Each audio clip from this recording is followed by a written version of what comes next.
За өнөөдрийн үйл ажиллагаа нь Toyota Top Motors дээр суурилагдсан 150 кВт-ийн on-grid системийн нээлтийн үйл ажиллагаа болж байна.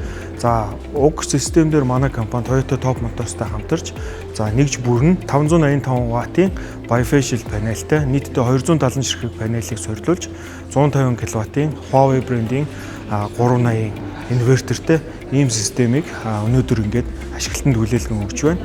За уг систем нь ашиглалтанд орсноор уг байгууллагын Toyota Top Motors-ийн 24 цагийн нийт хэрэглээний 60%-ийг нарнаас хангах, өдрийн яг офисын ажиллагаатай үеийн ойролцоогоор 80%-ийг зөвхөн нарнаас хангах ийм боломжтой төрлийн систем байгаа.